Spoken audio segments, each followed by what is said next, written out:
আল্লাহ তাআলার ঘোষণা।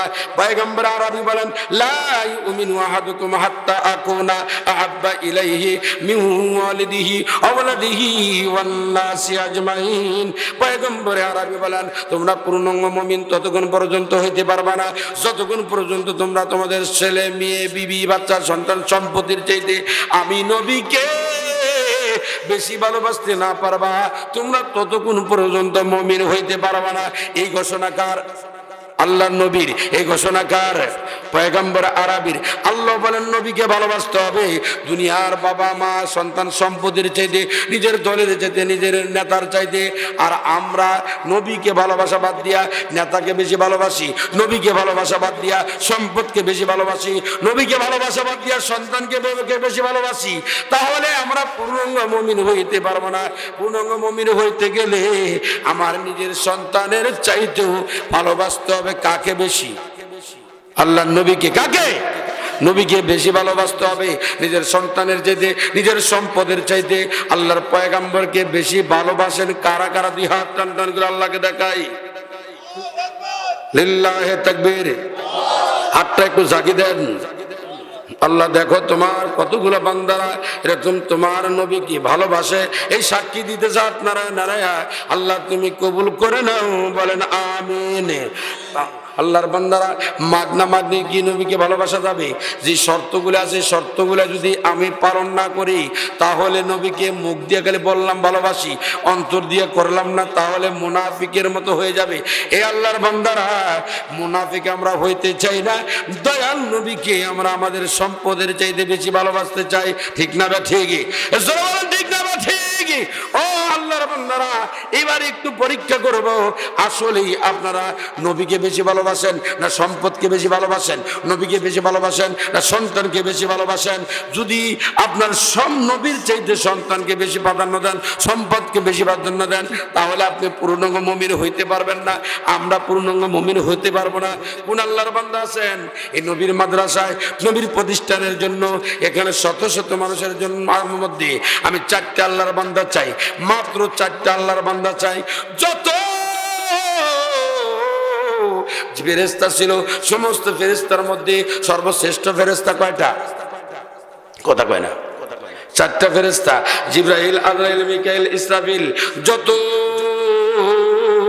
সাহাবাই কেরাম ছিল তার মধ্যে সর্বশ্রেষ্ঠ সাহাবী কয়জন? জোরে বলেন কয়জন? 4 জন সাহাবী শ্রেষ্ঠ। যত কিতাব ছিল তার মধ্যে সর্বশ্রেষ্ঠ কিতাব কয়টা? আর জোরে বলেন। 4টা হলো সর্বশ্রেষ্ঠ কিতাব। এই জন্য 4টা শ্রেষ্ঠত্বের একটা মূল্য আছে, দাম আছে।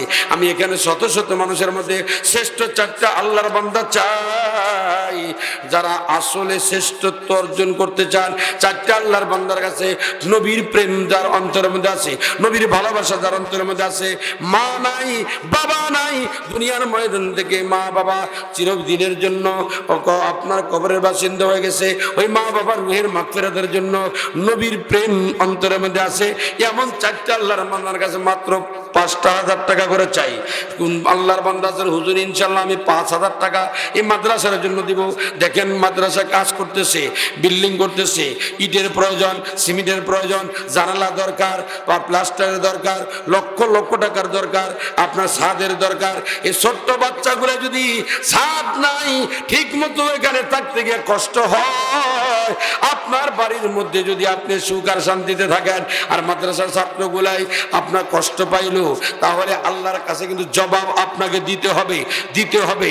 মৃত্যুর পরে 100% দিতে হবে। তুই আরামে ছিলি, আমার ওই কোরআন পড়তো, হাদিস পড়তো, এই ছাত্র ছাত্রীগুলাই ঠিক মতো তারা থাকতে পারে নাই, কষ্টে ছিল।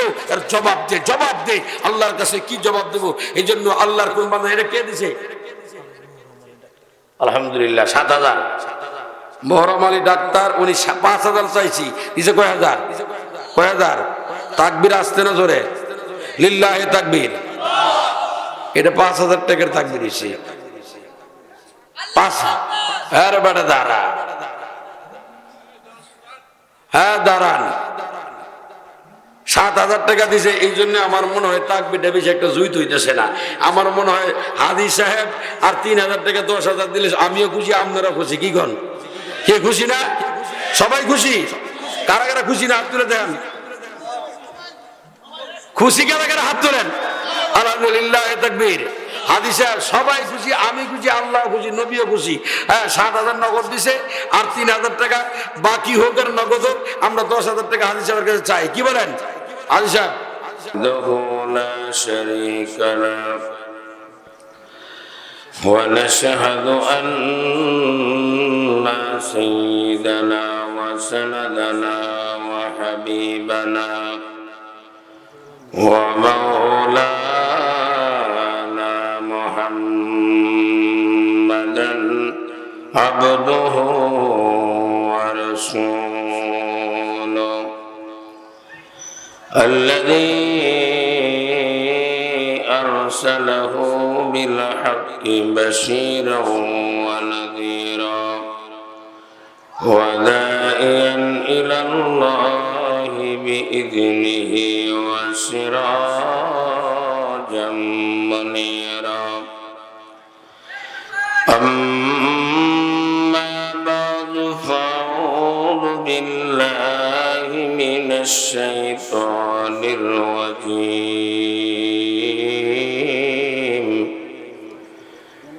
بسم الله الرحمن الرحيم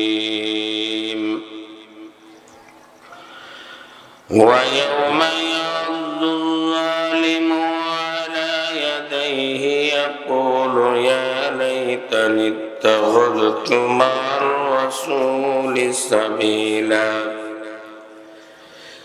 يا ويلتى ليتني لم أتخذ فلانا خليلا وقال النبي صلى الله عليه وسلم الذين آمنوا أشد حبا لله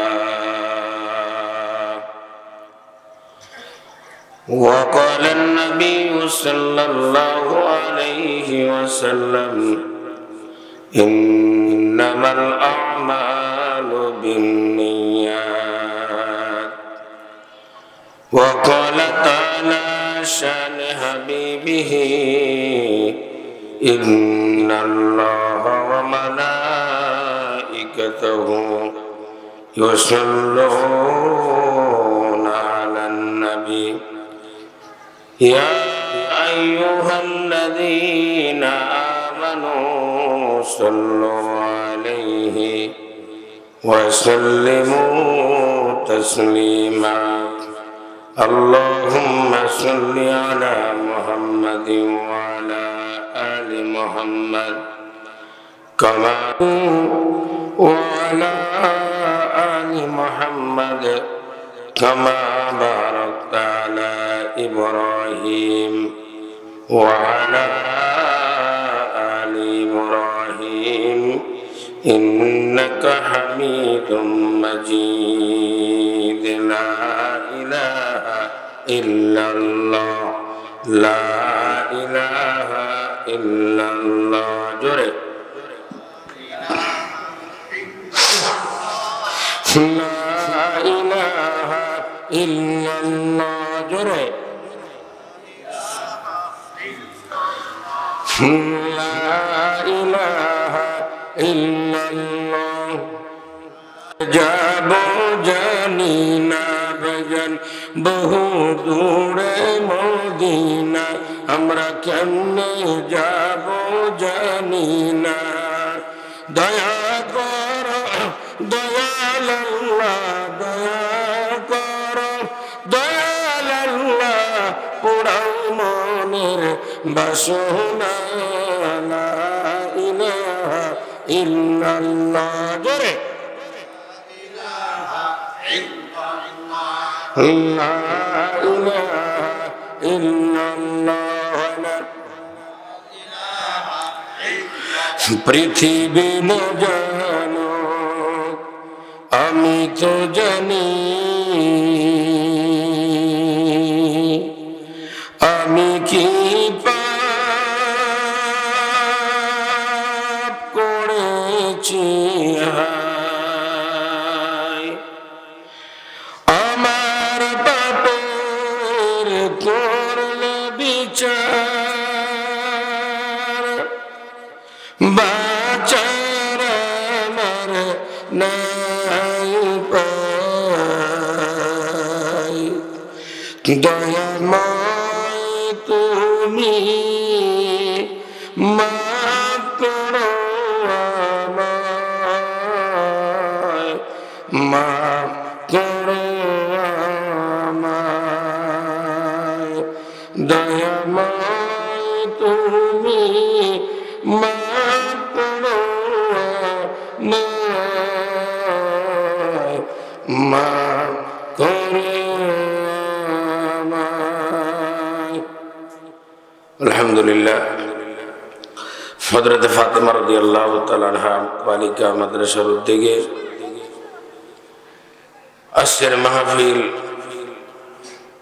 আজকের এই মাহফিলের সম্মানিত সভাপতি সাহেব জনাব আলহাজ মোহাম্মদ সিরাজুল ইসলাম সাহেব, আজকের মাহফিলের সম্মানিত প্রধান অতিথি জনাব অ্যাডভোকেট রুহুল কুদ্দুস তালুকদার দুলু, সাবেক এমপি, সাবেক মন্ত্রী ও সদস্য, জাতীয় নির্বাহী কমিটি, বাংলাদেশ জাতীয়তাবাদী দল বিএনপি। আজকের মাহফিলের সম্মানিত প্রধান আলোচক, সারা বাংলার আলোড়ন সৃষ্টিকারী বক্তা আলহাজ হযরত মাওলানা মুফতি আব্দুল্লাহ সাহেব দামাত বরকাতুহুম আলিয়া। আমার পূর্বে অনেক ওলামায়ে কেরাম আলোচনা পেশ করেছেন, সকলে সহ বিশেষ অতিথিবৃন্দর মধ্যে আজকের মাহফিলের কিছুক্ষণ পূর্বে কথা বলেছেন জনাব মোহাম্মদ রফিকুল ইসলাম রফিক ভাই, সাংগঠনিক সম্পাদক নাটোর থানা বিএনপি, সাবেক চেয়ারম্যান। আর অনেক মুরব্বী বাপজানেরা, আগামী দিনের তৌহিদ জনতা, কলিজার টুকরা আমার যুবক ভাইরা, পর্দার অন্তর আড়ালের অপরাধ সরলা আমার মা ও ভগ্নীগণ, সবাইকে জানাই আন্তরিক সালাম ও মোবারকবাদ। এই মুহূর্তে আমি জানতে চাই আপনারা সকলে কেমন আছেন? ভালো রাখার মালিক কে? আর একটু জবান করে বলেন কে? সুস্থ রাখার মালিকও আল্লাহ, অসুস্থ দেওয়ার মালিকও আল্লাহ। আমার আপনার মতো কত মানুষ হাসপাতালের বেডের মধ্যে কাতরাইতেছে, তার ইচ্ছা করলেও কোরআনের মাহফিলে আসতে পারে নাই, পারবেও না, কারণ অসুস্থতার মধ্যে সে দিনকে দিন, রাতকে রাত কাটাই দিতেছে। কিন্তু আমাদের মাঝে অনেক সুস্থ মানুষ আছে, ইচ্ছা করলে আসতে পারে, তারপরেও আসে নাই। এরকম মানুষ আছে না? তাহলে অসুস্থ যারা, ইচ্ছা আছে যদি আমি সুস্থ থাকতাম তাহলে আজকে ওই মহিলা মাদ্রাসায় হযরত ফাতেমা রাদিয়াল্লাহু তাআলা আনহা বালিকা মাদ্রাসায় যাইতাম, কিন্তু আল্লাহ তুমি আমাকে অসুস্থ রেখে দিয়েছো, এই জন্য যাইতে পারি নাই। এতটুকু নিয়ত করার কারণে আল্লাহ তাআলা তাকে আমল নামায় সওয়াব দিয়ে দিবেন, সুবহানাল্লাহ। কেউ সুস্থ থাকার পরে নিয়ত নাই, আসতে পারে নাই কোরআনের মাহফিলে, দুনিয়াবি ওই মানুষগুলি আসতে পারে যারা আল্লাহর কাছে মনোনীত বান্দা, সুবহানাল্লাহ কোন আল্লাহর কাছে যারা প্রিয় বান্দা, তারাই একমাত্র কোরআনের মাহফিলে আসতে পারেন। ডাক্তার তাজুল ভাই একটু উপরে আসেন, উপরে চলে, নিচে বসছেন, উপরে আসেন, মাসের উপরে আসেন। তাহলে আজকের এই মাহফিলটা বরকতপূর্ণ একটি মাহফিল। এই মাহফিলটা যারা আসছেন আল্লাহর কাছে অত্যন্ত দামি হয়ে গেছেন। যতক্ষণ পর্যন্ত বসে থাকবো ততক্ষণ পর্যন্ত আমল নামায় রব্বুল আলামিন অগণিত নেকি দিয়ে দিবেন, সুবহানাল্লাহ বলেন। নবী সাল্লাল্লাহু আলাইহি ওয়াসাল্লাম বলেন, মাজলিস ফিকহিন খায়রুম মিন ইবাদাতি 60 সানা। ইলমে দিন শিক্ষার একটি মাজলিস, দ্বীনি আলোচনা, দ্বীনি মুযাকারার একটি মাজলিস 60 বছর নফল ইবাদতের চেয়ে উত্তম, সুবহানাল্লাহ। আমার আপনার জীবনে কত নফল এ নামাজ পড়েছি, নফল রোজা রেখেছি। এই নফল নামাজ, নফল ইবাদত, নফল রোজা, এগুলো আল্লাহর দরবারে কবুল হয়েছে, এই গ্যারান্টি আমি আপনি দিতে পারবো? জোরে বলেন, পারবো?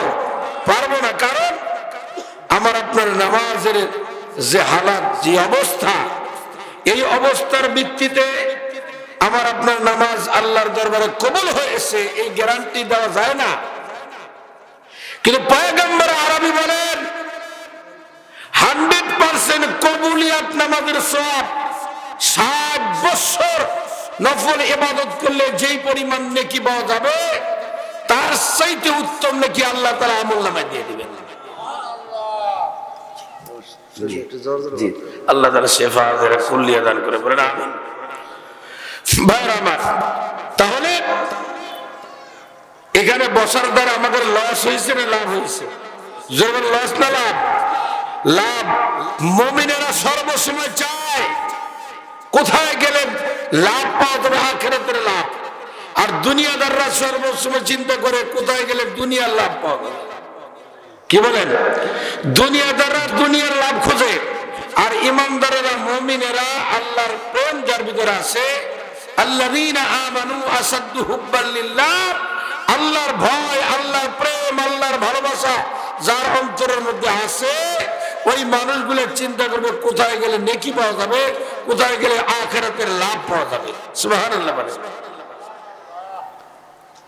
তাহলে এখানে আল্লাহর প্রেমিক বান্দাগুলো এসেছেন, নবীর প্রেমিক উম্মতগুলো এসেছেন। ভাইরা আমার, এজন্যই কোরআনের মাহফিল, কোরআনের বদল যেখানে আপনার সওয়াব হবে সেখানে আমাদের প্রত্যেকটা মানুষের যাওয়া দরকার। আল্লাহ তাআলা আসমান থেকে আমার আপনার উপরে রহমতের মধ্যে বৃষ্টি ফেলে দিয়েছে। সুবহানাল্লাহ বলেন। নবীজি সাল্লাল্লাহু আলাইহি সাল্লাম কোন জায়গা থেকে সফর করে আসতেছেন, এমন সময় হযরত আয়েশা রাদিয়াল্লাহু তাআলা আনহা ঘরের দরজায় দাঁড়িয়ে আছেন। পয়গম্বর আরবি ঘরে আসতেছে, এই দৃশ্য দেখতেছে, কিন্তু নবীজির উপরে আসমান থেকে মনে হয় বৃষ্টি পড়তেছে। এই দৃশ্যটা হযরত আয়েশা রাদিয়াল্লাহু তাআলা আনহা ঘরের দরজায় দাঁড়িয়ে দাঁড়িয়ে দেখতেছেন। এই দৃশ্য দেখে হযরত আয়েশা রাদিয়াল্লাহু তাআলা আনহা পূর্ব প্রস্তুতি নিয়ে নিলেন যে নবীজি যেহেতু ঘরে আসতেছেন, একটা শুকনা কাপড় হাতের মধ্যে রাখলেন, পয়গম্বর আরবি ঘরে আসলে শরীরটা মুছে দিবেন। সুবহানাল্লাহ বলেন। আমি আপনি যদি বৃষ্টিতে ভিজে ভিজে ঘরে যাই, আমার আপনার বিবির হাতে শুকনা কাপড় হাতে নিয়ে দাঁড়ায় থাকে, তাই না? যে আসো প্রাণের স্বামী, তুমি বৃষ্টিতে ভিজে আসছো, তোমার শরীরটা একটু মুছে দেই, এরকম দাঁড়ায় থাকে না? ওরে বাবা রে বাবা, বৃষ্টিতে ভিজে আসছেন অথবা টিউবওয়েল থেকে গোসল করে আসছেন, গাড়ি যদি বলা হয় গামছাটা একটু নিয়ে আসো, তো পারলে নিয়ে আসো, তুমি কাজ করো, আমি কি কাজ করি না? বাবারে বাবা, মানে পাওয়ার দেখা কি? হযরত আয়েশা রাদিয়াল্লাহু তাআলা আনহা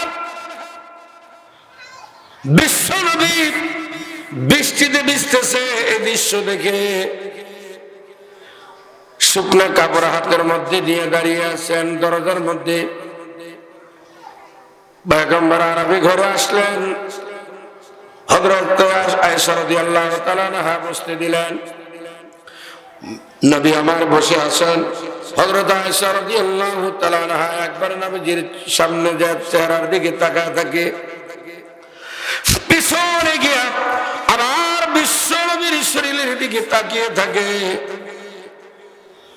আবার সামনে গিয়া নবীজির শরীর মোবারকের দিকে তাকায় থাকে।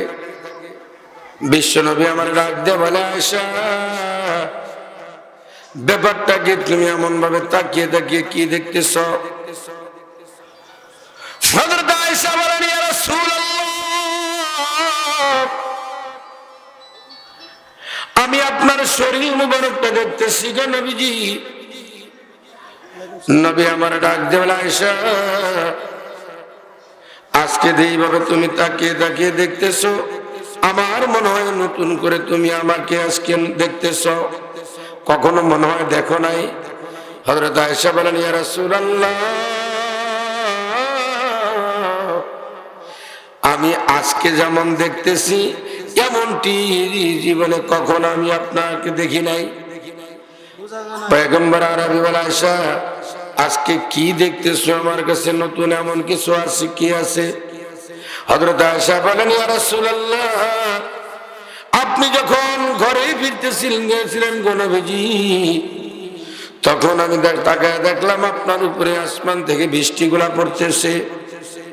এই যে দেখেন পয়গম্বর আরবি, আমার হাতের মধ্যে শুকনা কাপড় নিয়ে আমি দাঁড়িয়ে আছি, আপনার শরীরটা মুছে দিব। ইয়া রাসূলুল্লাহ, আপনি ঘরে আসলেন ঠিকই, কিন্তু আমি আপনার শরীরের দিকে তাকায় দেখি গো নবীজি, আপনার শরীরের মধ্যে এক ফোঁটা বৃষ্টির চিহ্ন পর্যন্ত দেখতে পাইতেছি না। আল্লাহু আকবার বলেন। আমি তো দেখছি আপনি বৃষ্টিতে ভিজতেছেন, বৃষ্টি আপনার উপরে পড়তেছে, কিন্তু ঘরে আসার পরে আপনার শরীরের মধ্যে কোন বৃষ্টির চিহ্ন আমার চোখে পড়ে না। আমি ভাবলাম মনে হয় সামনের দিক দিয়ে দেখা যায় না, পিছনে গেলে দেখা যাবে। পিছনে গিয়ে দেখি নবীজি গোটা শরীরের মধ্যে এক ফোঁটা বৃষ্টির চিহ্ন পাওয়া যাইতেছে না। কারণটা কি গো নবীজি? পয়গম্বর আরবি বলা, রে যখন তুমি দেখছো তখন তোমার শরীরের হালাতটা কেমন ছিল? পবিত্র হালাত না অপবিত্র হালাত? হযরত আয়েশা বলেন, ইয়া রাসূলুল্লাহ, ওই সময় আমার পবিত্র হালাত ছিল, আমার তখন ওযু ছিল, ওযু অবস্থায় আমি ছিলাম। হযরত পয়গম্বর আরবি নবীজি সাল্লাল্লাহু আলাইহি সাল্লাম বলেন, আয়েশা তাহলে তুমি যা দেখছো ঠিকই দেখছো। ইয়া রাসূলুল্লাহ, যদি আমি ঠিকই দেখে থাকি তাহলে আমি তো দেখছি আপনার উপরে বৃষ্টি পড়তেছে, কিন্তু বৃষ্টির চিহ্ন তো আমি আপনার শরীরের মধ্যে পাইতেছি না। কারণটা কি? পয়গম্বর আরবি বলে, আয়েশা রে, এটাই বৃষ্টি সেই বৃষ্টি নয়, এটা হলো আল্লাহ তাআলার রহমতের বৃষ্টি। ও আয়েশা, যখন দেখছো তুমি আমার উপরে বৃষ্টি পড়তেছে, ওই সময় জিবরাইল আলাইহিস সালাম আসমান থেকে আল্লাহ তাআলার পক্ষ থেকে কোরআনুল কারীমের আয়াতে কারিমা আমার কাছে নিয়ে আসছে। জিবরাইল কোরআনের আয়াত পড়ে আমি নবীজি শুনতেছিলাম, আর জিবরাইল পড়তেছিল। ও আয়েশা, রব্বুল আলামিন বলেন, ওয়া ইযা কুরিয়াল কুরআন ফাসতামিউ লাহু ওয়া আনসিতু লাআল্লাকুম তুরহামুন।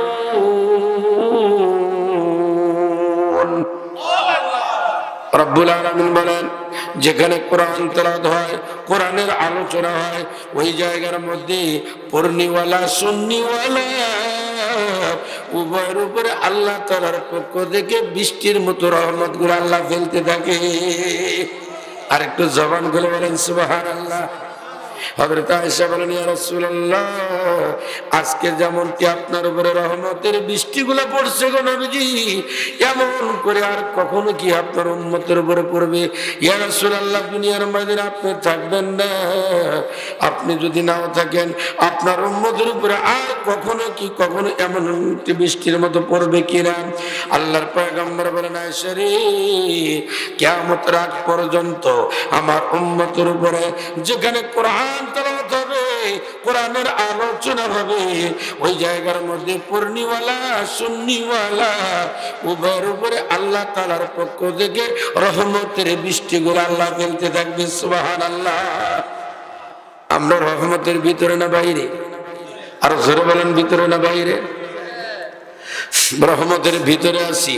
আল্লাহ তাআলা বলেন, আপনার এখানে কোরআনুল কারীমে কাফেররা কি বলতেছেন?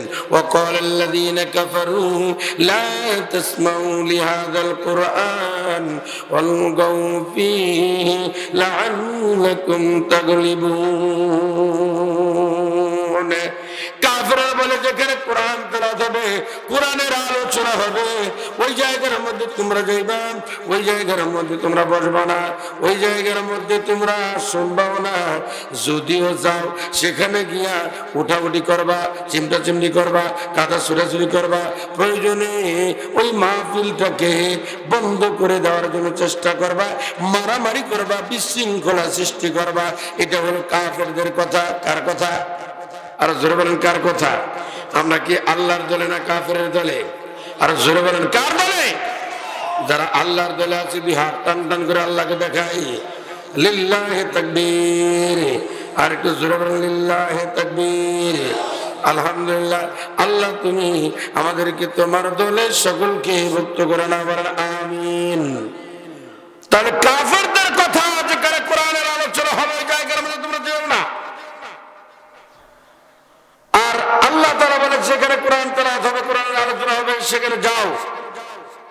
তাহলে যারা আসছেন তারা আল্লাহ তাআলার দলের লোক। আর যারা আসে না, বারবার বাধা দেয়, যায় কি হবে মাহফিল, যায় শুনে কি হবে, হুজুরে কত কথাই বলে, যাওয়ার দরকার নাই, শয়তানের ওয়াসওয়াসা দেয়। এটা আসলে শয়তানি ওয়াসওয়াসা না, এটা হলো আবু জেহেলের ওয়াসওয়াসা। ঠিক না ঠিক? জোরে বলেন ঠিক না ঠিক? আরে আবু জেহেল তো এরকম চিন্তা ভাবনা করেছে, তার ছেলেফেলারা এরকম চিন্তা করেছে। আরে ভাই, একটা সময় গিয়েছে কোরআনের মাহফিল করার জন্য তার আর পারমিশন না নিয়ে মাহফিল করা যায় না। ঠিক না ঠিক? কি বলেন? অনুমতি। আরে অনুমতি যদি মাহফিল মাদ্রাসা মসজিদ ওয়ালারা করে, হ্যাঁ, অনুমতি না নিলেও চলতো, কিন্তু এলাকার কিছু হাতি নেতা পাতি নেতার কারণে অনুমতি নিতে বাধ্য হয়ে গেছে। ঠিক না ঠিক? এই হাতি নেতা পাতি নেতারা কয়, হুজুর থানার মধ্যে যায়, আপনার অনুমতি নিয়ে আসেন, অমুকের নাম দেন না কেন, অমুকের নাম দিতে হবে। আরে বাবা রে বাবা, মনে হয় যে মাহফিল করে হুজুররা, টাকা তোলে হুজুররা, সব করে তারা, তাদের একটা নাম না দিলে মাহফিল বন্ধ হয়ে যায়। ঠিক না ঠিক? এই 5ই আগস্টের আগে এরকম সবচেয়ে বেশি হয়েছে, বেশি হয়ে গেছে। এরকম কত মাহফিল যে বন্ধ হয়েছে, কোন নেতার নাম পোস্টারে না উঠলে মাহফিল শেষ। আবার থানায় পারমিশন না দিলে মাহফিল করতে পারে। আর মাসকে মাস চেষ্টা করেছে, বাজার করেছে, দাওয়াত করেছে, মাহফিলের প্যান্ডেল করেছে, মাহফিলের দিন কমপ্লেন দিয়ে ওই মাহফিলকে স্টেজ ভেঙে দিয়ে মাহফিল বাদ দিয়ে দিয়েছে। এরকম নজির 5ই আগস্টের আগে অহরহ আসছিল। ঠিক না ঠিক? আমি মনে করি আগামী দিনেও যদি কোনো ব্যক্তি ওই 5ই আগস্টের আগে যারা মাহফিলকে বন্ধ করেছে, কোরআনের আলোচনাকে বন্ধ করেছে, আলেমদের উপরে নির্যাতন করেছে, হামলা মামলা চালিয়েছে, তাদের এই সমস্ত কৃতিকর্মের কারণে আল্লাহ তাআলা আসমান থেকে লানত দিয়ে, আল্লাহকে আমি সাথ দেই, ছেড়ে দেই না, আল্লাহ বাংলাদেশের ময়দান থেকে ছাত্র আন্দোলনের মাধ্যম দিয়া এই বাংলার জমিন থেকে স্বৈরাচার হাসিনাকে তাড়িয়ে দিয়ে ব্যবস্থা করেছে। ঠিক না ঠিক? আগামী দিনেও যদি কোনো ব্যক্তি কোরআনের মাহফিল বন্ধ করার চেষ্টা করে, আলেমদের ঘাড় মটকে দেওয়ার চেষ্টা করে, তাদের বিরুদ্ধে স্লোগান দেওয়ার জন্য, প্রতিবাদ করার জন্য যদি ময়দানে ডাক আসে, ইমানদার হিসেবে কারা কারা রাজি আছে, হাত তুলে আল্লাহকে দেখায়। আলহামদুলিল্লাহ, আল্লাহ কবুল করে বলেন আমিন। তবে শক্ত হাতে প্রতিবাদ করতে হবে, কোন বাতিল বাংলাদেশে যেন না থাকতে পারে। ঠিক না ঠিক? কোন আপনার সোয়ানিখোর, হেরোইনখোর, গাঁজাখোর, কোন বাবাখোর, যারা আপনার ভণ্ড বাবা, ওরে বাবা, কেবলা কাবা, এরকম বাবাখোর যেন বাংলাদেশে না থাকে। ঠিক না ঠিক? কোন ভণ্ড পীরের আস্থানে বাংলার জমিনে থাকবে না। ঠিক না ঠিক? আমাদের দেশে বহু ভণ্ডরা উৎপাত শুরু করে দিয়েছিল। 5ই আগস্টের পরে অনেক ভণ্ড পীরদের আস্তানা ভেঙে দেওয়া হয়েছে। আগামী দিনেও ইনশাআল্লাহ কোন ভণ্ড বাংলার জমিনে জায়গা পাবে না। যেটা বলেন ঠিক না ঠিক? আপনারা ইমানদার যদি ঐক্যবদ্ধ হয়ে যদি সামনে আগান, তাহলে বাংলাদেশে কোনো শিরক বেদাতি, কোনো মাজার পূজারি বাংলার জমিনে থাকবে না। সারা জীবনের ইবাদত নষ্ট হয়ে যায় শুধু এই মাজার পূজা যারা করবে, কবরে যারা সেজদা দিবে, শিরক করবে, তাদের ইবাদত সারা জীবনের ইবাদতগুলো বরবাদ হয়ে যাবে। বাড়িতে গেলেন, যাওয়ার পরে গিয়া দেখেন বিবি খাবার দিচ্ছে, কথাটা ভালো করে বুঝবেন। খাবার দেওয়ার পরে তরকারির মধ্যে লবণ কম হয়েছে অথবা লবণ বেশি হয়ে গেছে। জিজ্ঞেস করা হলো, বিবি কোথায় গেছিলে তুমি, তরকারিতে তো লবণ বেশি হয়েছে কেন? বিবি বলতেছে, দেখো বাচ্চা, ছোট বাচ্চা, 2-2.5 বছরের বাচ্চারা ঘুমিয়েছিল, আমি রান্না বসাইছিলাম, এমন সময় আমি তরকারিতে লবণ দিছি, বাচ্চাটা কান্না করতেছিল, দৌড়ায় বাচ্চার কাছে আসছি, আয়সা বাচ্চাটাকে কোলে নিয়ে আবার তরকারির কাছে গেছি। আগে যে লবণ দিয়েছিলাম এটা বুঝতে পারি নাই, ভুলে গেছিলাম, আবার পরে লবণ দিছি। যাই হোক, মনে কিছু নিও না, ভুল হয়ে গেছে, এটা মাফ করে দাও, আগামীতে আর হবে না।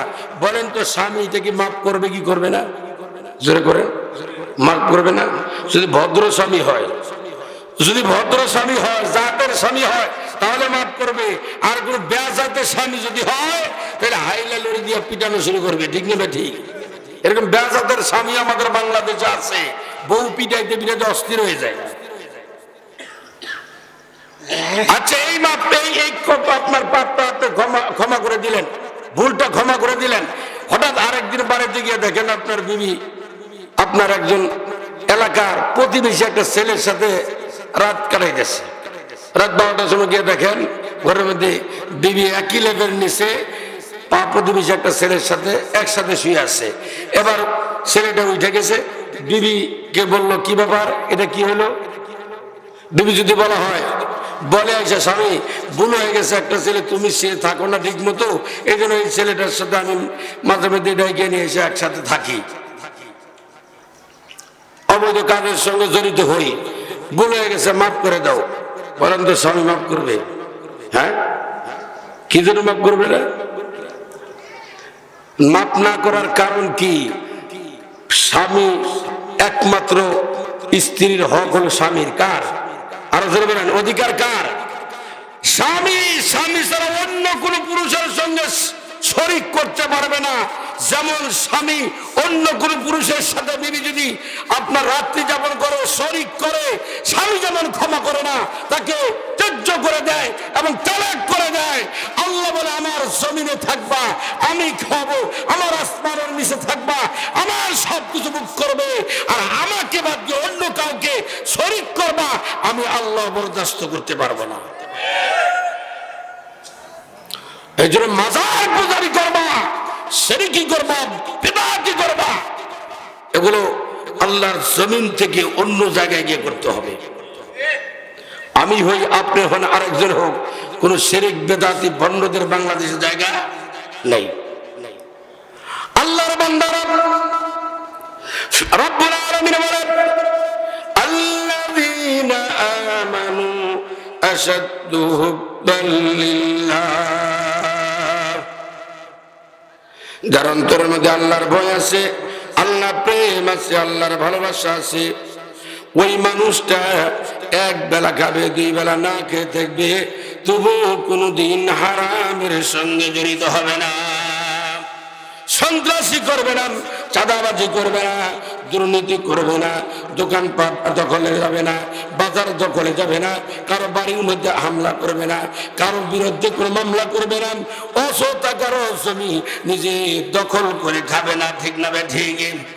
একবার খাবে, দুই বেলা না খাবে, তবুও কোনো আশ্বাস সমিতি থেকে টাকা উঠাবে না, ব্রাক থেকে টাকা উঠাবে না, পশিকা থেকে টাকা উঠাবে না, কোন সুদের সঙ্গে জড়িত হবে না। যার অন্তরে আল্লাহর ভয় আছে, রসুলের প্রেম আছে, ওই মানুষটা কোনোদিন হারাম কাজের সঙ্গে জড়িত হবে না। ঠিক না? ঠিক। আল্লাহর ভয় যার অন্তরের মধ্যে নাই, ওই মানুষগুলোই হালাল আর হারাম তারা চিন্তা ভাবনা করে না। কেমনে করে নিজে বাঁচা যায়, নিজে কেমনে ধনী হওয়া যায়, নিজে কেমনে অট্টলিকে করা যায়, আরেকজন খায় না খাক আর না খাক, ওই চিন্তা কখনো করে না। পশুর মধ্যে 3টা গুণ আছে, মানুষের মধ্যে 3টা দোষ আছে। পশু আর মানুষের মধ্যে পার্থক্যটা কি? কিছু মানুষ আছে, পশুদের মধ্যে যে খাসিলত আছে, মানুষের মধ্যে ওই খাসিলত গুলো ঢুকে গেছে। তাহলে পশু আর মানুষের মধ্যে পার্থক্য থাকলো কি? মানুষ হলো সর্বশ্রেষ্ঠ মাখলুক। আল্লাহর বান্দারা যত মাখলুক পৃথিবীতে আল্লাহ তাআলা সৃষ্টি করেছেন, তার মধ্যে সর্বশ্রেষ্ঠ মাখলুক কে? জোরে কোন কথা কয় না? মানুষ, সর্বশ্রেষ্ঠ মানুষ।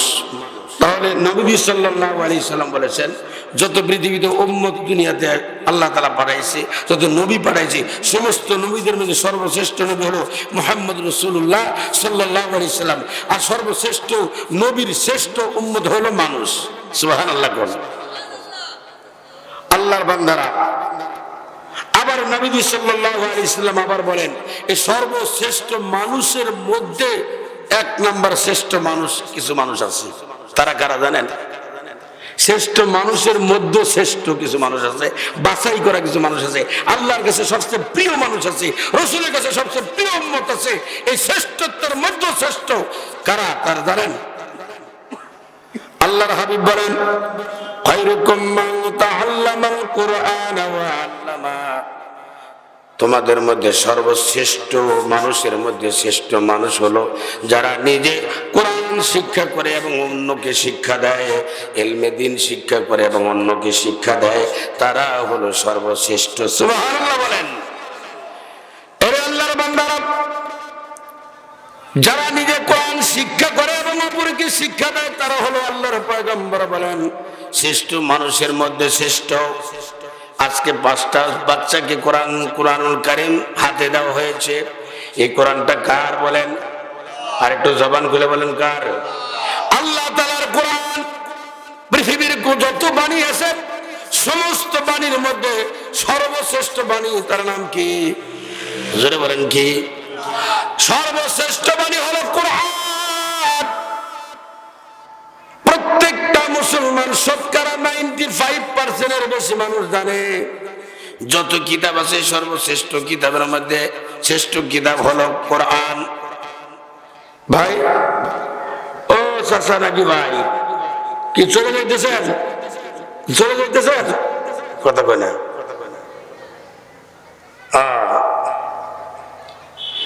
যদি উঠাউঠি করেন কেউই, কোরআনের আলোচনা যতক্ষণ চলবে ততক্ষণ আপনারা থাকবেন না ভাগবেন? বলেন জোরে বলেন, থাকবেন না ভাগবেন? তো হাত তুলে দেখান তো কারা কারা ভাগবেন।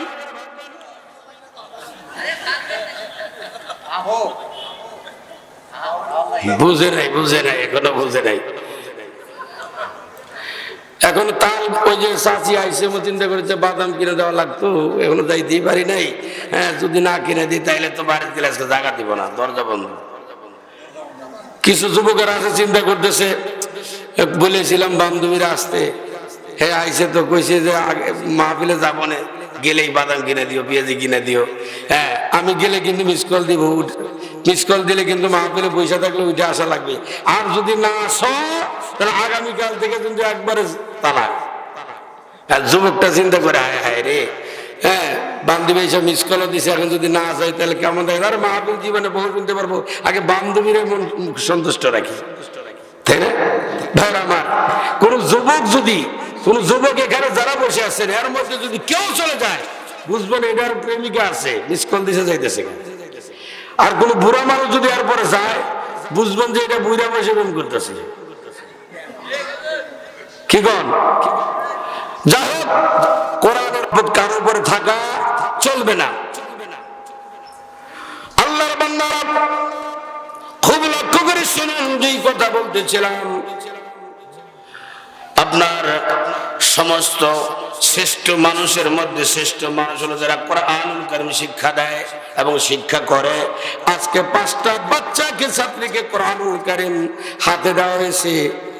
আমরা কয়েকজন এখানে দেখলাম বসেছিলেন, গোটা এলাকার মানুষগুলো টাকা দরকার ছিল যে এত সুন্দর একটা খুশির খবর। এই মাদ্রাসায় যত পৃথিবীতে কিতাব আসছে সমস্ত কিতাবের শ্রেষ্ঠ কিতাবে ছোট্ট ছোট্ট 7-8 বছর 9 বছরের বাচ্চাগুলো হাতে নিতেছে। তাদেরকে যদি একটু মহব্বত করতে পারি, তাদেরকে একটু ভালোবাসতে পারি, এই মহব্বতের কারণে তারা যদি জান্নাতে যায়, আমাকে আপনাকেও সুপারিশ করে আল্লাহর জান্নাতে আল্লাহ পৌঁছায় দিবে। সুবহানাল্লাহ বলেন। আর একটু জবান করে বলেন সুবহানাল্লাহ। এই আল্লাহর বান্দারা, এই জন্য সর্বসময় মাদ্রাসার তলবে ইলমদের ভালোবাসবো, মাদ্রাসাকে সন্তান দিব, মাদ্রাসায় আমার মেয়েকে, মেয়ে হলে মেয়েকে দিব, ছেলে হলে ছেলেকে দিব। আজকে ছেলে মেয়েরা কেন কথা শুনে না জানেননি?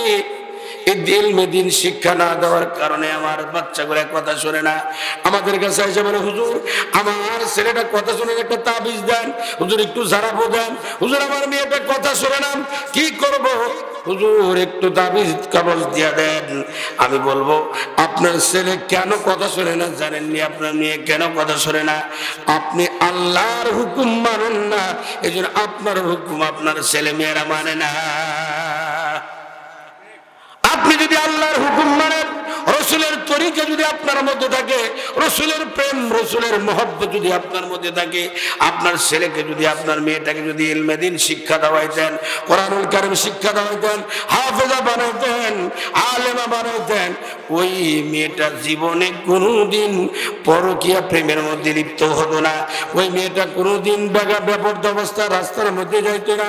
ও আল্লাহর বান্দারা, একটা মেয়ে যদি জাহান্নামে যায়, কিয়ামতের ময়দানে ছেলেও যদি জাহান্নামে যায়, আল্লাহ তাআলার দরবারে বলবে, আল্লাহ গো, আজকে আমি জাহান্নামে যদি যাই, তাহলে আনি এসো আমার ওই পিতা মাতাকে, নাজআলহুমা তাহতা আকদামিনা লিয়াকুনা মিনাল আসফালিন, নিয়ে এসো আমার ওই পিতা মাতাকে, তাদেরকে পারাইয়া আমি জাহান্নামে যাব। মা বাবার বুকের উপরে পাড়ায় সন্তান জাহান্নামে যাবে।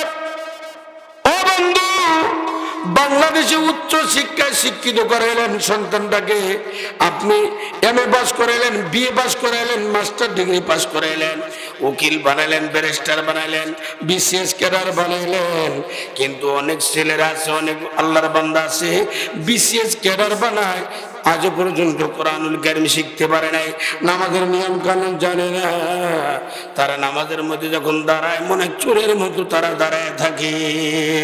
ছোট্ট ছোট্ট মাদ্রাসার 7-8 বছরের বাচ্চাকে, মহিলা মাদ্রাসা হোক আর পুরুষ মাদ্রাসা হোক, 7-8 বছরের বাচ্চাকে, 5-6 বছরের বাচ্চাকে যদি আপনি জিজ্ঞাসা করেন, নামাজের ফরজিয়াতের সবকিছু বলবে, জানাজার নামাজের নিয়ম বলবে, আপনার ওযু ভঙ্গের কারণ কতটি বলবে, নামাজ ভঙ্গের কারণ কতটি বলবে, আর কার আকাম কতটি ফরজ তারা বলবে।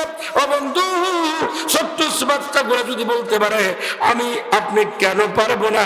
নামাজের মধ্যে দাঁড়াইয়া চোরের মতো দাঁড়ায় থাকি। ইবাদত কবুল হওয়ার জন্য 4টা শর্ত, 3টা শর্ত আছে, পূর্ব শর্ত 3টা। কয়টা? আর জোরে বলেন, কয়টা? 3টা শর্ত হলো ইবাদত কবুল হওয়ার জন্য 3টা শর্ত। 1 নম্বর শর্ত হলো, যেই ইবাদতটা আমি করব, ওই ইবাদতের ইলম আমাকে শিখতে হবে। সেই ইবাদতটা করবো, ইবাদতের ইলমটা আমাকে আগে জানতে হবে, শিখতে হবে, জ্ঞানটা অর্জন করতে হবে। একটু ক্লিয়ার করলে বুঝতে পারবেন। আমি ইবাদত করব, নামাজ পড়তেই যাব, নামাজের মধ্যে কেমনে করে তাকবীরে তাহরিমা বাঁধতে হবে, কেমনে করে সূরা ফাতিহা পড়তে হবে, সূরা ফাতিহার পরে কি পড়তে হবে, নামাজ ভঙ্গের কারণ কয়টা, নামাজের বাইরে কয় ফরজ, ভিতরে কয় ফরজ, এক কথা নামাজের সমস্ত ফরজিয়াত গুলাই, সুন্নাত ওয়াজিব গুলা যখন আপনার এই ইলমটা যখন আপনার জ্ঞানের মধ্যে থাকবে, তখন আপনি ইবাদত করে মজা পাবেন, ইবাদত করে স্বাদ পাবেন, নামাজ পড়ে স্বাদ পাবেন, আর ওই নামাজ আল্লাহর দরবারে কবুল হবে ইনশাআল্লাহ। 100% কবুল হওয়ার সম্ভাবনা আছে। আর আপনি নামাজের মধ্যে দাঁড়াইলেন, কেমনে নামাজ পড়তে হবে এটা জানেন না। অন্য পাশে একজন নামাজ পড়তেছে, 1 চোখ তার দিকে, হে যখন রুকুতে যায় আপনি রুকুতে যান, হে যখন সিজদা যায় আপনি দেখে দেখে সিজদা যান। তার মানে একবারে নিজেকে সুর মনে হয়, বাটপার মনে হয়, হায়রে আমি কিচ্ছু শিখতে পারলাম না। এই চোর খেলা বন্ধ করতে হলে আমাকে যে ইবাদতটা করবো, ইবাদতের ইলমটা আমাকে শিখতে হবে। রমজান সামনে, রমজান মাস কেমনি করে আমার কাটাইতে হবে, রমজানের ফরজ কদরি, ওয়াজিব কদরি, সুন্নত কদরি, এই ইলমটা আমাকে শিখতে হবে। রমজান মাসের রোজা রাখাটা একটা ইবাদত, এই ইবাদতের ইলমটা আমাকে শিখতে হবে। হজ করতে যাব, কোন নিয়মে হজ করলে হজটা আল্লাহর দরবারে কবুল হবে, এই ইলমটা আমাকে আগে শিক্ষা অর্জন করতে হবে। যাকাত দিব, কোন নিয়মে যাকাত দিলে আমার যাকাতটা ফরজ আদায় হবে, ওই ইবাদতটা, ওই ইলমটা আমাকে আগে শিখতে হবে, জ্ঞানটা অর্জন করতে হবে, তাহলেই ইবাদত করে স্বাদ পাওয়া যাবে। ঠিক না ঠিক? আল্লাহর বান্দারা, 2 নম্বর হলো, যেই ইবাদতটা করব, ওই ইবাদতটা হলো নিয়তকে সহি করতে হবে, ভেজাল মুক্ত নিয়ত করতে হবে। বুখারীর মধ্যে যত হাদিস আছে, সমস্ত হাদিসের মধ্যে সর্বপ্রথম নম্বর হাদিস হলো, ইন্নামাল আমালু বিন্নিয়াত, তোমার আমলের প্রতিদান নিয়তের উপরে নির্ভর করে। এক কথা, যে আমলটা আমি করব, ওই আমলের নিয়তটাকে আমাকে পাকা পোক্ত করতে হবে, সহি করতে হবে, তাহলে তো আল্লাহ তাআলা ওই নিয়তটা, ওই ইবাদতটা কবুল করবে, ঠিক না ঠিক? হে আল্লাহর বান্দারা, আল্লাহ তাআলা ওয়াদা করতেছেন। কি ওয়াদা করেন? রব্বুল আলামিন বলেন, ওয়াদাল্লাহু আল্লাযীনা আমানু মিনকুম ওয়া আমিলুস সালিহাত লা ইস্তাখলিফান্নাহুম ফিল আরদ কামা ইস্তাখলাফাল্লাযীনা মিন ক্বাবলিহিম ওয়া লা ইউমাক্কিনান্না লাহুম দীনাহুমুল্লাযী ইরতাদা ওয়া লা ইউবাদদিলান্নাহুম মিন বাদি খাউফিহিম আমনা ইয়াবুদুনানি লা ইউশরিকুনা বি শাইআন ওয়া মান কাফারা বা'দা যালিকা ফাউলাইকা হুমুল ফাসিকুন।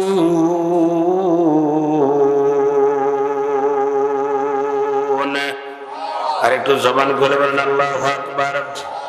আল্লাহ তাআলা এখানে ওয়াদা করতেছে, হে আমার বান্দারা, আমি আল্লাহ তোমাদেরকে ওয়াদা করতেছি, দুনিয়ার জমিনে যদি তোমরা দুটি কাজ করতে পারো, আমি আল্লাহ তাআলা দুনিয়ার জমিনে তোমাদেরকে খুশি হইয়া 3টা পুরস্কার দেব। সুবহানাল্লাহ বলেন।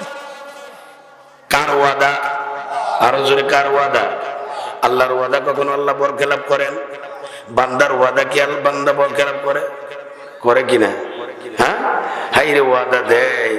হ্যাঁ, কত জায়গায় ওয়াদা দেয়, আমারও যদি খালি পাস করাইতে পারেন, আমি আপনাদেরকে এইটা দিব, ওইটা দিব, বাঁশ দিয়া আটকা দিব, আটকা দিয়া রড দিব, রড দিয়া ব্রিজ দিব, কত কি ওয়াদা দেয়, তাই না? ওয়াদা দেওয়ার পরে হায় হায় ওই যা বলছে তাই থাকে, দেওয়ার মানে খবর থাকে না। ওয়াদা বরখেলাপকারী কারো, তারা কি বলেন তো? বলেন বলেন। মুনাফিক। আর মুনাফিকের স্থান কোথায়? আর জোরে বলেন কোথায়? আপনাদের সারা জীবনে এবার নামাজ, রোজা, হজ, যাকাত এগুলা করার পরে যদি আপনি ওয়াদা দিয়ে বরখেলাপ করেন, তাহলে আপনার জায়গাটা কোথায় হবে? মুনাফিক, আপনার জাহান্নামে হবে। জাহান্নামে যদি তো আপনার যেতে হয়, এমন ওয়াদা আপনার প্রয়োজন কি? পারবেন না, দেওয়ার দরকার নেই। আল্লাহ ওয়াদা দিতেছেন বান্দা, আমি যেটা ওয়াদা দেই বান্দা ওই ওয়াদা কখনো বরখেলাপ করি না, যেটা কই সেটা করেই দেখাই। আল্লাহ বলেন, ওয়াদাল্লাহুল্লাযীনা আমানু, 1 নাম্বার কাজ হলো, এ বান্দারা দুনিয়ার জমিনে তোমরা 2টা কাজ করবা, আমি আল্লাহ খুশি হইয়া দুনিয়াতে তোমাদের 3টা পুরস্কার দান করব। 1 নাম্বার কাজ হলো ওয়াদাল্লাহুল্লাযীনা আমানু, বান্দা নির্ভেজাল ঈমান গ্রহণ করবা। সুবহানাল্লাহ বলেন। আর একটু জোরে বলেন সুবহানাল্লাহ। কি ভেজাল ঈমান? কি ভেজাল? ঈমান নির্ভেজাল করতে আপনার থাকতে হবে, তাহলেই আমার আপনার সমস্ত ইবাদতগুলো কবুল হবে। বন্ধুগণ, তাহলে ঈমান যদি নির্ভেজাল করো, 2 নাম্বার হলো ওয়ামিলুস সালিহাত, যাবতীয় নেক কাজগুলো করবা বান্দা নির্ভেজাল ভাবে, তাহলেই আমি আল্লাহ ওয়াদা দিতেছি দুনিয়ার জমিনে আমি আল্লাহ 2-3টা পুরস্কার তোমাদেরকে দিব। এ আল্লাহর বান্দারা, আজকে নিয়তটা আমার সহি নাই, নির্ভেজাল নিয়ত, নিয়তের মধ্যে গেলে ভেজাল আর ভেজাল, যা করব সব ভেজাল। দান করতে যাব চিন্তা করে নিয়ত থাকে, আমি যদি মানুষের একটু দেখাইয়া না দান করতে পারি, তাহলে তো মানুষ আমার দানবীর বলবে না। নামাজ পড়তে যাব, মানুষ যদি একটু নাই দেখে, তাহলে তো আমাকে নামাজই বলবে না। হজ করতে যাইতেছি, যদি এলাকার মধ্যে ঢোল পিটায় না যাই, তাহলে তো হজ করে আসার পর আমার হাজী সাহেব বলবে না। যদি আবার যাকাত ঠিক মতো না দেই, যাকাত দিতেছি, এটা যদি মাইকিং করে লুঙ্গি আর শাড়ি দিব, এটা লাইন ধরে দিব, ভিডিও করব, আপনার এগুলো ইউটিউবে দিব, ফেসবুকে দিব, এটা যদি নাই করে, তাহলে আমি কিসের যাকাত দিতেছি? এটা যদি নাই হয়, দেওয়ার দরকার কি? এরকম করে চিন্তা ভাবনা করব। যদি বলেন ইবাদত করি, ওই ইবাদত আল্লাহর দরবারে কবুল হবে। আর জোরে বলেন হবে। আমাদের দেশে কত নামাজি আছে যে তাহাজ্জুদ নামাজ পড়লে এলাকার মানুষ জানতে পারে। জোরে কোন? আরে ভাই, এলাকার মানুষ তো দূরের কথা, নিজের বউ অনেক সময় জানবে না তাহাজ্জুদ পড়লে, কারণ আপনার বিবি ঘুমাইতেছে, আস্তে আস্তে করে ওই বিছানা থেকে উঠে তাহাজ্জুদ করেন, আল্লাহকে ডাকেন, আল্লাহর সামনে দাঁড়ায় যা। আপনি তাহাজ্জুদ করবেন, উঠার সময় চিন্তা করুন, বিবি যদি না জানে তো কেমন হয়? বিবিরে লাইটাইয়া লুটাইয়া উঠতেছে নাকি, পানি গরম কর, কি জন্য তাহাজ্জুদ পড়বো? এবার আপনার বিবির কাছে একবার বিশাল বড় ওলি বা হওয়ার জন্য বিবির তাহাজ্জুদ করার জন্য হুজুর পানি গরম করাইতেছেন, বলা হয়েছে না তোমার দরকার নাই, তুমি তাহাজ্জুদ করবা একমাত্র আমিনাল্লাইলি ফাতাহাজ্জাদ বিহি নাফিলাতাল্লাহ, আল্লাহর সামনে দাঁড়াইবা, এই একমাত্র আল্লাহকে সবচেয়ে কাছে পাওয়ার জন্য, সন্তুষ্ট করার জন্য একমাত্র তাহাজ্জুদের নামাজটি হলো সবচেয়ে উত্তম। ঠিক না ঠিক? এটা আল্লাহকে কাছে পাওয়ার জন্য, আল্লাহকে সন্তুষ্টি করার জন্য একটা ইবাদত। এই ইবাদত করার জন্য কাউকে জানানো যাবে না। হ্যাঁ, বিবি জেনে ফেলেছে সেটা আলাদা কথা। আচ্ছা, বিবি জানারই নিয়ম নাই, কিন্তু আপনার প্রতিবেশী কেমনে করে জানবে? চিন্তা করতেছেন আপনি বড় তাহাজ্জুদ গুজারি, এটা এলাকার মানুষকে তো জানাইতে হবে। চাষটলের মধ্যে এসা চা খাইতেছেন আর কাছাকাছি করতেছেন, ছেপ ফালাইতেছেন, আপনি নাকের ইয়া ফালাইতেছেন, আরেকজন কিন্তু কেউ মিয়া এরকম করতেছেন, কে ঠান্ডা লাগছে নাকি? কয়ে ঠান্ডা তো লাগবে, বুঝেন না তো, তাহাজ্জুদ তো পড়েন না। হ্যাঁ, তাহাজ্জুদ তো পড়েন না, কেমনে বুঝবেন? এই তো উনি তাহাজ্জুদ পড়লো, এলাকার চাষটলের ঢোল দিয়ে দিল। বলেন তো, এই যে ঢোল দেওয়ার কারণে এই তাহাজ্জুদটা আল্লাহর দরবারে কবুল হবে? হ্যাঁ, হবে না। হজ করতে যাবেন, আল্লাহ তাআলার পক্ষ থেকে আপনার উপরে হজ করা ফরজ, এটা আপনি আবার এই হজটা আপনি আদায় করে দেন। কিন্তু আপনি হজ করার পূর্বে এলাকার মানুষদেরকে জানাই দিতেছেন, এই মেয়ে জানেননি দোয়া করেন এবার হজে যাবো, এই মেয়ে জানেননি আমি দোয়া করেন হজে যাবো। এবার হজে গেলেন, যাওয়ার আগ দিয়ে আপনি খাওয়া দাওয়া করাইয়া মানুষের কাছে এরকম ঢোল পিটায় গেলেন। যাওয়ার পরে আবার বিভিন্ন কিছু নিয়ে এসে এলাকার মানুষদেরকে দিতেছেন। এক লোক 3 বার হজে গেছে, 3 বার হজে যাওয়ার পরে মেয়েটাকে বিয়ে দিছে, মেয়েরে বিয়ে দেওয়ার পরে এবার মেয়ের শ্বশুর আর ছেলেকে বিয়ে দিছে, ছেলের শ্বশুর ছেলের বাড়িতে আসছে, আসার পরে নতুন বিয়াই এবার ছেলেকে ডাক দিয়ে বলে, এই আব্দুর রহিম, জি আব্বু, তোর শ্বশুরের জন্য একটা রুমাল নিয়ে তো। আব্বু কোত্থেকে? ওই যে আমি 3য় বছর যে হজে গেছিলাম, 3য় বছর যখন হজে গেছিলাম ওই বছর যে রুমালটা নিয়েছিলাম, ওই রুমালটা তোর শ্বশুরে দে। আর বিয়ে চিন্তা করতে, ও তাহলে তো বিয়ে 3 বার হজ করছে। আর কেমনে বলবে বিয়ের কাছে আমি বিয়ে, আমি কিন্তু 3 বার হজ করছি, মানে এটা না বলে প্রকাশ করে 3য় বছর তো আমি হজে গেছিলাম, ওই রুমালটা এনে তোর শ্বশুরে দে। আমাদের মধ্যে কত ইবাদতের মধ্যে কত রিয়া আর অহংকার। একা একা ধনী হবো, অন্য কেউ যেন ধনী না হতে পারে এই চিন্তা, একা একা আমি অট্টালিকা বানাবো, অন্য কেউ যেন অট্টালিকা না বানাইতে পারে এই চিন্তা মনের মধ্যে সর্বসময় আসে। আর ফকির ভিক্ষা করতেছে, কথায় কথা অনেক মনে আসতেছে, ভিক্ষা করতেছে, এমন সময় আল্লাহর কাছে দোয়া করে, আল্লাহ তুমি আমারে প্রত্যেক দিন ফজরের নামাজ পড়ে দোয়া করি, আল্লাহ তুমি আমার এমন কিছু দিয়ে দেও যাতে আমার আর ভিক্ষা করা না লাগে। প্রত্যেক দিন ফজরের নামাজ পড়ে পড়ে দোয়া কইরা পরে গ্রামের মধ্যে বাড়ায়, ফেরেশতারা আল্লাহর কাছে বলে, আল্লাহ গো, আপনার এই বান্দা এই ফকিরটা প্রতিদিন বলে তাকে কিছু দিয়ে দেওয়ার জন্য, সে আর ভিক্ষা করতে ভালো লাগে না। আল্লাহ এতবার করে বলতেছে, আল্লাহ তারে কিছু দিয়ে দেন না, আপনি দিয়ে দেন না, যাতে ভিক্ষার না করা লাগে। আল্লাহ কয়, ফেরেশতারা আমি যা জানি তোমরা তো জানো না, এই ফকিরের ভিতর ভালো না, এই ফকিরের ভিতর ভালো না, এর দিয়ে দিলে এ কিন্তু এলাকার মধ্যে সব ভাঙে চুরে শেষ করে ফেলাই দিব। ফেরেশতারা কয়, আল্লাহ এটা আবার কি করলেন? আপনার এই ফকির তো বারবার কইতেছে কিছু দেওয়ার জন্য, আর ভিক্ষা করবেন, এইটাই তো বলতেছে।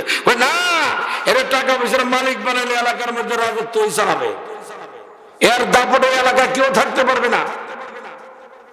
আমাদের এলাকার মধ্যে কিছু মানুষ আছে না, হ্যাঁ, বাপ মা আগে কামলা দিয়ে খাইছে, হ্যাঁ, মুনি বেচ্চা খাইছে, এরা হঠাৎ করে রাতারাতি বড় লোক হয়ে গেছে, এদের উৎপাদে স্বাস্থ্য বসার বুদ্ধি নাই। ঠিক না ঠিক? হ্যাঁ, হঠাৎ করে নেতাগিরি পাইছে, তাদের গরমে চাষটনের দোকানে ফাটে, বাজার ঘাটে বসার বুদ্ধি নাই, চলার বুদ্ধি নাই। ঠিক না ঠিক? বন্ধ করে নেব। আজকে আমার এক চাচাতো বোন 9টার সময় ভাইয়ের সঙ্গে, আপন ভাইয়ের সঙ্গে খানা খাইছে। মেয়েটা কলেজে পড়ে, হ্যাঁ, অনার্স ফার্স্ট ইয়ারে পড়তেছে। সকালবেলা খানা খাইছে একসাথে, খানা খাওয়ার শেষ হয়ে গেছে, বলতেছে ভাইয়া আমার একটু বকি কেমন জানি ব্যথা করতেছে। শুয়ে গেছে, শুয়ে পড়ার পরে একটু পরে বলছে ভাই আমার বুকের ব্যথা তো আস্তে আস্তে একটু বেশি হইতেছে, ডাক্তার কাছে যাবে। ডাক্তারের কাছে যাবে এমন সময় দেখে মানে আর কথা নেই, একদম শেষ। ডাক্তারের কাছে নিয়ে মানে মনের ভুল দেওয়ার জন্য নিয়ে গেছে, বলতেছে ডেড ফেল। চোখের পলকে ভাইটা কাঁদে আর বলে হায় হায় আমি শেষ কথাটা বলতে পারলাম না, আমার বোনের সঙ্গে একসাথে খানা খাইলাম, আধা ঘন্টার ভিতরে আমার বোন চির বিদায় হয়ে কবরের বাসিন্দা হয়ে গেল। হায় হায় হায় হায়, সহ্য করতে পারতেছে না, কে কখন চলে যাব। এই জন্যই সব দুনিয়াবি লোভ লালসা অহংকার সব ভুলে গিয়ে একমাত্র আল্লাহকে সন্তুষ্ট করেন। ফকির বলতেছে আল্লাহ আমাকে কিছু দিয়ে দাও। ফেরেশতারা বলে আল্লাহ কিছু দিয়ে দিলেই তো হয়। বলতেছে না না দেওয়া যাবে না। বারবার বলার পরে ফেরেশতারা তার পক্ষে একটু ওকালতি করতেছে আল্লাহর কাছে, আল্লাহ দিয়া দাও দেখি না একটু। এবার আল্লাহ তাআলা ফেরেশতাদেরকে বলে ও ফেরেশতারা ওয়ালা ইন্নী আ'লামু মা লা তা'লামুন, আমি যা জানি তোমরা তা জানো না। এই ফেরেশতারা বলার পরও যখন এই আমার বান্দার পক্ষে তোমরা আমার কাছে এরকম ভাবে সুপারিশ করতেছো, ঠিক আছে তাহলে আমি তারা দিয়ে দিলাম, যাও দেখতে পারবা। এবার ফকিরের নামাজ পড়ে দোয়া করে ভিক্ষা করার জন্য বাইরে হয়ে গেছে। রাস্তার মধ্যে দেখে একটা পুটলা পড়ে আছে, একটা পুটলা দেখা ফকির চিন্তা করলো কেরে এই পুটলার মধ্যে, এরকম পুটলা তো কোনোদিন দেখি নাই, এর মধ্যে মনে হয় কিছু আছে। হাতের মধ্যে নিছে, হাতের মধ্যে নেওয়ার পরে এই কাপড়টা ব্যাগটা খুলছে, খোলার পরে দেখে একটা হাড়ের মতো কি জানি পোটলার মধ্যে আছে, ব্যাগের মধ্যে থলির মধ্যে আছে। পোটলার থলি থেকে ওই হাড় জাতীয় জিনিসটা বাইর করছে, বাইর করে দেখে ওই হাড়ের মধ্যে কিছু আপনার ময়লা পড়ে আছে। ঘষা যখন দিয়েছে, ঘষা দেওয়ার সঙ্গে সঙ্গে দুইটা দত্ত দাঁড়ায় গেছে, দাঁড়ায় আসসালামু আলাইকুম, কি জন্য রাখছেন? ফকির তো ওরে বাবা কি এটা সামনে, এই দুইটা লোক কোথা থেকে আসলো? চমকে গেছে দুইটা লোক দেখা। বলতেছে কি জন্য রাখছেন, স্মরণ করছেন? বলেন আমরা দত্ত, আল্লাহর পক্ষ থেকে আমরা আসছি, আমাদের কাছে যা চাইবেন আমরা আজকে আপনাকে তাই দিয়ে দিব, তবে শর্ত একটা আছে। কি শর্ত? আল্লাহর পক্ষ থেকে আমরা আসছি, আপনি ডলা দিছেন, আমরা দুটো দৈত্য বাড়ায় গেছি, এখন বলেন আপনি কি চান? আপনি আল্লাহর কাছে তো প্রতিদিন দোয়া করেন কিছু দেওয়ার জন্য, যে আল্লাহ তাআলা আমাদেরকে পাঠাইছে, আপনি আজকে যা চাইবেন তাই দেওয়া হবে। আল্লাহু আকবার করেন। তবে শর্ত আছে একটা। কি শর্ত? শর্ত হলো আপনাকে যা দেওয়া হবে তার ডবল দেওয়া হবে আপনার প্রতিবেশীকে। এবার ফকির কয় দরকার নাই, আমার লাগবে না এগুলা, আমি চামু আমার যা দিব আমার প্রতিবেশীর তার ডবল দিব, আমার লাগবে না।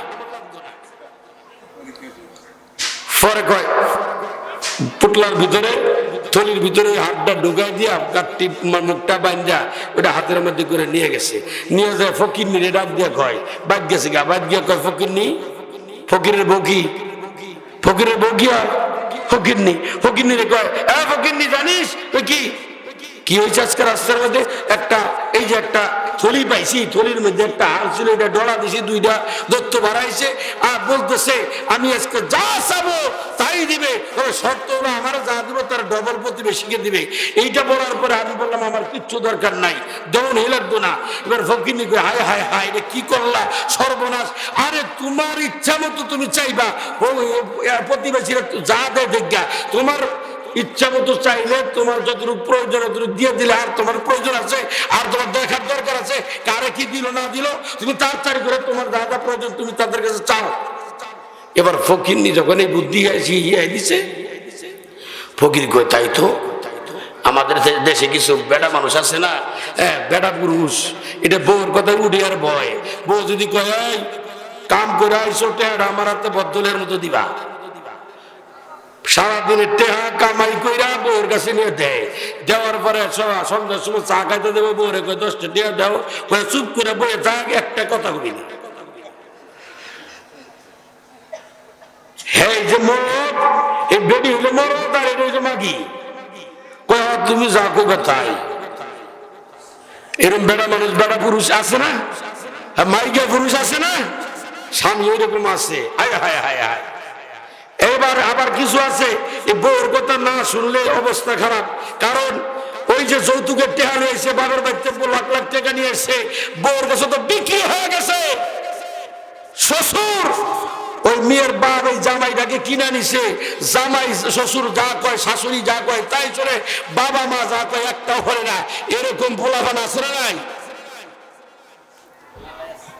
হুজুরের কাছে একটা, হুজুর আমার বুটটা এমন বাদান্য হইছে। আমি বলি কে, কি হইছে? ও আমার ফুট না এটা, বেডা না এটা, ফাড়া। কয় মানে? কয় হুজুর আমার ফুতে আমার খবর লয় না, আর মার খবর লয় না, আর হরি যা কয় হৌরে যা কয় তাই কয়। বালা বালা বাজারে আর হৌরে খাওয়ায়, হরি রে খাওয়ায়, আঙ্গুরে চাইও দেখে না, আঙ্গুরে কিছু কয়ও না। ওগুলো ঠিকই তো আছে। কয় মানে? বিয়ে করার সময় কয় কে লইছেন? কয় হুজুর একটা মোটরসাইকেল দিছে আর 2 লাখ টাকা দিছে। বললাম তাই তো, তা তো করবোই। বাপ ওই মেয়ের বাপ তো আপনার ছেলেটাকে কিনা নিছে, কিনা নিছে যেহেতু, তাহলে তো আপনার ছেলে আপনার ওই শ্বশুর শাশুড়ি কথাই শুনবো। আপনি তারা বেইসা দিছেন। কি বলেন? আমাদের দেশে মনে কিছু নিয়েন না, মনে কিছু নিয়েন না। ছাগল আর ফাড়ি ছাগল যদি ডাহে তাহলে কইলেও যায়, কইলেও যায় ফাড়ার কাছে। গরু, মাদি গরু যদি ডাহে তাহলে কার কাছে লয়ে যায়? ডাক্তারের কাছে, অথবা আইনের কাছে লয়ে যায়। লয়ে যায় টেহা দিয়া পরে কি ধরে না? টেহা দিয়ে ধরন লাগে কিনা? টেকা দিয়া পরে ধরাইয়া পাল লইয়া আই। আমাদের দেশে যেই সমস্ত পুরুষগুলাই টাকার বিনিময়ে মেয়েকে বিয়ে করে, বুঝবেন সে টাকার বিনিময়ে পাল দিছে, এই জন্য বিক্রি হয়ে গেছে। এমন বিক্রি করা ছেলের সেবা যত্ন পাবেন কখনো আশা করা যায় না। আর এই সমস্ত ছেলেরাই ওই বাপ মাকে বৃদ্ধাশ্রমে রাখে, পাড়াগুলোই বাবা মাকে বৃদ্ধাশ্রমে রাখে। ঠিক না ঠিক? আমাদের বাংলাদেশে কোন হাফেজ, আলেম, মুফতি, মুহাদ্দিস তার বাবাকে বৃদ্ধাশ্রমে রাখছে, এরকম নজির একটা দেখাইতে পারবেন? পারবেন? পারবেন না। আল্লাহর বান্দারা এবার ফকির নিবারে, ফকির আপনার যা প্রয়োজন আপনি চা নেন, প্রতিবেশীকে যা দেওয়া দরকার দেখ না। এবার ফকির ওই ব্যাগ থেকে ওই হাতটা বাই করছে, বাই করার পরে এমন একটা ডলা দিছি, ডলা দেওয়ার পরে 2টা দত্ত বাইর হয়ে গেছে। বলছে আসসালামু আলাইকুম, কি জন্য আমাদেরকে স্মরণ করছেন? কয় স্মরণ করছি আমার কিছু জিনিসের দরকার। কয় বলো কি কি দরকার আছে? তবে শর্ত হলো আর তোমাকে যা দেওয়া হবে তোমার প্রতিবেশীকে তার সেটা বলতে হবে। এবার ফকির মনটা খারাপ করে কয়েছে দিও, কি আর করার? তোমার কি দরকার? আমার 2টা বাড়ি দিবা, 2 তলা বাড়ি দিবা, একটা সামনে একটা পুকুর বানাই দিবা, 2টা গাভী দিবা যাতে দুধ দোয়া খাইতারি, আর যা যা প্রয়োজন তা তা চাইছি। ফকির বল ওই 2টা দত্ত বলতেছে আপনার যা প্রয়োজন তার সে ডবল কিন্তু প্রতিবেশীকে দিব। কয় দাও। এবার যখন দিয়ে দিছে, দেওয়ার পরে কিছুদিন পরে চিন্তা করতেছে ফকির, আমি যা চামু তার প্রতিবেশী তো ডবল দিব। ওই দত্তগুলাই বলছে এইবার আমি তাদেরকে ডলা দিয়ে স্মরণ করি। এবার স্মরণ করছে, স্মরণ করার পরে কয় আসসালামু আলাইকুম, কি জন্য ডাকছেন? কয় ডাকছি আজকে একটা বিপদে পড়ে গেছি। কয় কি বিপদ? কয় আমি যা চামু তাই তো দিবা। কয় হ্যাঁ, শর্ত হলো প্রতিবেশীকে ডবল দেবো। কয় ঠিক আছে দাও, তবে আমার শর্ত হলো কি জানো? আমার একটা চোখ তুলে নাও। আচ্ছা হ্যাঁ, যদি একটা চোখ তুলে নেয়, প্রতিবেশীর কয়টা? হ্যাঁ, 2টা চোখ তুলে নেয়। যদি প্রতিবেশী 2টা তোলে তাহলে এলাকার যত আছে সবাই কান্নার ঘরে কানা। আমি একটা চোখ নিলে কি আরেকটা চোখ দিয়ে দেখবো, সব লুটটা পিঠা খাবো, তাই না? এরকম এরকম কিছু কানার ঘরে কানা বাংলা আমাদের দেশে আছে না নাই? আর জৈবন আছে না নাই? নিজে লুটে বুঝে একা একা খাওয়ার চেষ্টা করো, লাভ নাই। মালাকুল মউত তোমার সামনে গুড়গুড় করতেছে, টান দিবে যখন পৃথিবীর সব কিছু বলে রেখে কবরে তোমার চলে যেতে হবে। ঠিক না? ঠিক। আল্লাহর বান্দারা এবার আছে যেই কথা বলতেছিলাম, যুবক গুলাই যা করতেছিল একটু জিকির করেন লা ইলাহা ইল্লাল্লাহ জোরে লা ইলাহা ইল্লাল্লাহ জোরে লা ইলাহা ইল্লাল্লাহু মুহাম্মাদুর রাসূলুল্লাহ সাল্লাল্লাহু আলাইহি ওয়াসাল্লাম। আল্লাহর বান্দারা, তাহলে যদি আল্লাহর উপর ভালোবাসা থাকে, দুনিয়াবি সমস্ত কিছু বাদ রেখে একমাত্র আল্লাহকে সন্তুষ্ট করতে করা লাগবে, আল্লাহকে খুশি করার প্রয়োজন হবে। ও আল্লাহর বান্দারা, পৃথিবীর ময়দানে কোন মানুষ যখন দুনিয়াবি ফিতনা ফাসাদের মধ্যে জড়িয়ে যাবে, আল্লাহ রাব্বুল আলামিন কুরআনুল কারীমের মধ্যে বলেন, যাহারাল ফাসাদু ফিল বাররি ওয়াল বাহরি বিমা কাসাবাত আইদিন নাস। জলে স্থলে যত রকমের বালা মুসিবত আসতেছে বান্দা, তোমাদের এইগুলা তোমাদের দুই হাতের কামাই, তোমরা গুনাহের কাজগুলাই এত বেশি পরিমাণ করে ফেলতেছো। এই জন্য আমি আল্লাহ আসমান থেকে বিভিন্ন সময় বিভিন্ন বালা মুসিবত তোমাদের উপরে দিতেছি।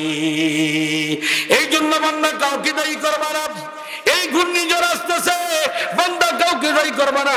হারিকেন আসতেছে, বিলকিস আসতেছে, নারিকেল আসতেছে, এইটা আসতেছে, ওইটা আসতেছে, যত বালা মুসিবত আসতেছে বান্দা, এগুলো কাউকে তোমরা দায়ী করো না। এগুলোর জন্য তোমরা দায়ী, কারণ তোমাদের গুনাহের পাপ এত বেশি বৃদ্ধি হইতেছে। তোমাদের গুনাহের কারণে আমি আসমান থেকে বিভিন্ন সময় বালা মুসিবত গুলো দিতেছি। ও বন্ধু, মুসলিম দুনিয়ার সমস্ত গুনাহের কাজগুলো ছেড়ে দিয়ে দেয়, আল্লাহকে ভয় করে নেই, আল্লাহর মহব্বত অন্তরের মধ্যে পয়দা করে নেই, রসুলের মহব্বত যদি অন্তরের মধ্যে নিয়ে যাইতে পারে, তাহলে দুনিয়ায় শান্তি পাওয়া যাবে, আখিরাতে মুক্তি পাওয়া যাবে। এ আল্লাহর বান্দারা, হযরত ইয়াকুব আলাইহিস সালামের যে সন্তানগুলো ছিল, ইউসুফ আলাইহিস সালাম, ইয়াকুব আলাইহিস সালামের সন্তান ইউসুফ আলাইহিস সালাম, ইউসুফ আলাইহিস সালামের ভাই, কয়েকজন ভাই ছিল। রাস্তা দিয়ে যাইতেছে, যুবকগুলাই কেমন গুলো কাজ করতে, বাংলাদেশের যুবকদের কেমন হওয়া দরকার, বাংলাদেশের ইমানদারদের কেমন হওয়া দরকার, আমাদের দেশে মুত্তাকিনদের কেমন হওয়া দরকার। মুসা ইউসুফ আলাইহিস সালামের ভাইরা রাস্তা দিয়ে যাইতেছে, হঠাৎ করে কয়েক ভাই বলতেছে, এক ভাই আরেক ভাইকে বলতেছে, ভাই কি ওই জানোনি এদিক দিয়ে একটা গরু গেছে। ওই কি গরু? ওই একটা গরু গেছে, একটা বকনা গরু, গর্ভবতী একটা গরু গেছে। আরেক ভাই বলতেছে, এখানে গর্ভবতী না, যে গরুটা গেছে এই গরুটার একটা দুইটা চোখ নাই। আরেক ভাই বলতেছে, যে গরুটা গেছে ওই গরুটার এরকম ভাবে নেজ কাটা। এক ভাই আরেক ভাইকে গরু নিয়ে আপনার বিভিন্ন আলোচনা সমালোচনা করতেছে। হঠাৎ করে পাশ থেকে একটা মুরব্বী বাহির হয়ে আসছে, আইসা বলতে, হ্যাঁ চোরের গোষ্ঠীরা, দাঁড়া দাঁড়া, আমার একটা গরু হারাই গেছে, অনেক কয়েকদিন হয়ে গেল, একটা গরু হারাই গেছে, এই গরুটা পাইতেছি না, তোরা চুরি করে নিছিস, তাড়াতাড়ি করে গরু উঠে দে, গরুটা বাই করে দে। এবার বলতেছে, না না না, ও চাচা মিয়া, আপনার গরু আমরা দেখি নাই। দেখো নাই মানে? না দেখলে তাহলে কেমনি করে তোমরা বললা আমার গরুটা যে অন্ধ গরু? এটা আসলেই তো আমার গরু অন্ধ ছিল, আমার গরুটার পেটেতে বাচ্চা ছিল, আসলেই তো আমার গরুর পেটে বাচ্চা ছিল, তোমরা না দেখে কেমনে বুঝতে পারলা আমার গরুটা যে নেজ কাটা ছিল, এটা কেমনে বুঝতে পারলা? আবার আমার গরুটা যে গাভী ছিল, এটাও কেমনে করে বুঝতে পারলা? অতএব তোমরা কয়েকটা যুবক মিলে আমার গরুটা চুরি করছো, তাড়াতাড়ি করে বাই করে দাও। এবার ইউসুফ আলাইহিস সালামের ভাইরা বলে, ও চাচা মিয়া, না না না, আসলে আমরা আপনার গরু দেখি নাই, আমরা হলাম নবীর আওলাদ, নবীর সন্তান, ইয়াকুব আলাইহিস সালামের সন্তান, আমরা কোনোদিন চুরি করি না, চুরির ধারদারি না। বলতে, না না, তোমরাই নিয়েছো, তোমরাই নিয়েছো। এই গরুওয়ালা বলে, তোমরা নিয়েছো। তারা ইউসুফ আলাইহিস সালামের ভাইরা বলে,